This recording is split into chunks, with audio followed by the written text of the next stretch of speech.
اعوذ باللہ من الشیطان الرجیم بسم اللہ الرحمن الرحیم السلام علیکم ورحمۃ اللہ وبرکاتہ۔ جی دوستو، کیسے ہیں آپ؟ حسن الیاس صاحب غامدی صاحب کے ایک خاص شاگرد ہیں، ایک انٹرویو میں کہتے ہیں کہ حدیث سے دین ثابت نہیں ہوتا۔ اس پہ اینکر کہتے ہیں کہ حدیث کے بغیر جو دین کی تشریح نہیں ہو سکتی۔ کہنے لگے کوئی ایک مثال بیان کر دیجئے، تو اینکر کہتے ہیں نماز۔ تو کہتے ہیں آپ نے نماز کہاں سے سیکھی؟ اینکر کہتے ہیں اپنے والدین سے۔ اور حسن الیاس صاحب کہتے ہیں کہ آپ نے کیا مسجد میں جا کے سیکھی ہے؟ تو کہتے ہیں میں نے اپنے والدین سے۔ کہتے ہیں یہ اجماع اور عملی تواتر ہوتا ہے، یعنی کہ اجماع اور عملی تواتر غامدیہ کے ہاں کیا ہے کہ دین کو ایک نسل نے دوسری کو منتقل کیا، دوسری نے تیسری کو، اور اس طریقے سے یہ نسل بعد نسل جو ہے، جیل بعد جیل جو ہے منتقل ہوتا ہوا ہم تک پہنچ گیا ہے۔ پہلے ان کا ایک کلپ ملاحظہ کر لیجئے، وہ کلپ سنیے گا۔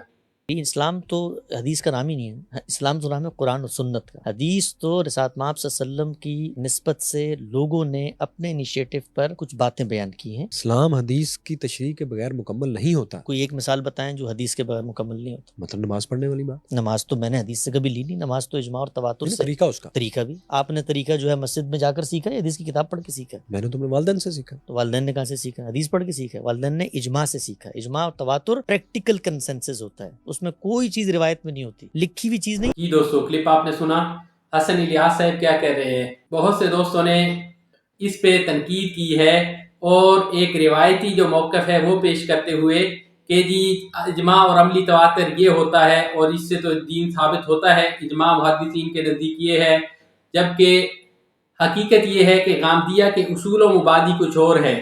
ہمارے جو روایتی مذہبی فکر رکھنے والے دوست ہیں، وہ جب غامدیہ پہ تنقید کرتے ہیں تو اس بات کو مد نظر نہیں رکھتے کہ غامدیہ جو ہے اصطلاحات استعمال کرتے ہیں سلف صالحین کی، اہل سنت کی، اور جو شروع سے چلی آ رہی ہیں، جبکہ ان سے جو مراد لیتے ہیں وہ ان کی اپنی مراد ہوتی ہے۔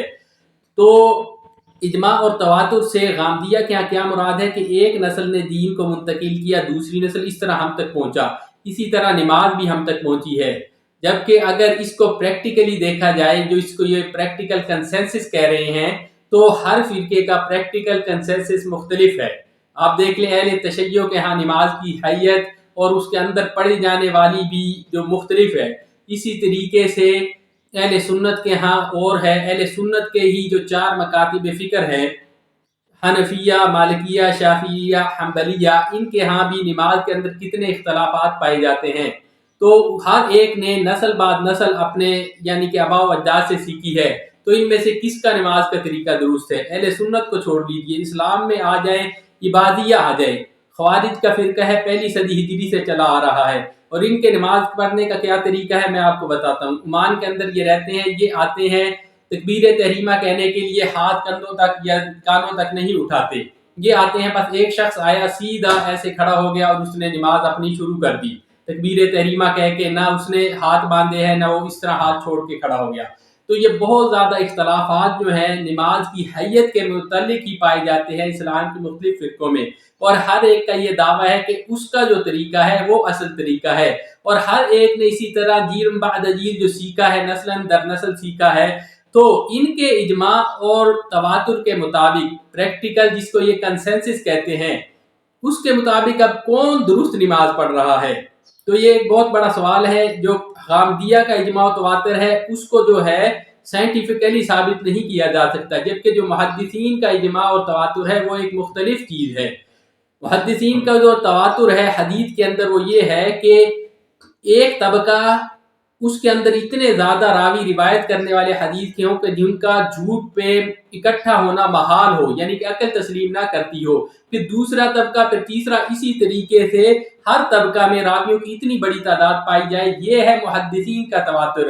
اور جو فقہاء کا اجماع ہے وہ یہ ہے کہ ایک وقت میں سارے کے سارے فقہاء، نامور لوگ جو ہے، علماء جو ہے، کسی بات پہ متفق ہو گئے کہ یہ دین میں اس طریقے سے ہے، تو اس کو اجماع کہیں گے۔ جبکہ غامدیہ کا اجماع و تواتر کیا ہے کہ لوگوں کا پریکٹیکل کنسنسس، اس سے آپ کسی بھی چیز کو ثابت نہیں کر سکتے۔ مثال کے طور پہ حفص کی قرات جو ہے، وہ عثمانیوں نے اس کو پھیلایا اور مطلب اپنے قضات کو حکم دیا، اسی کے مطابق ان کو نسخے اتباع کرنے لگے، تو آج دنیا میں حفظ کی قراءت زیادہ پھیلی ہوئی ہے۔ تو اس سے غامدیہ کو انہی کے اصول کے مطابق یہ غلط فہمی لاحق ہو گئی کہ یہی جو ہے قراءت جو ہے دراصل ایک ہی قراءت ہے قرآن پاک کی، اور یہی چلی آ رہی ہے اور شروع سے، جبکہ عملی طور پہ یہ چیز نہیں ہے۔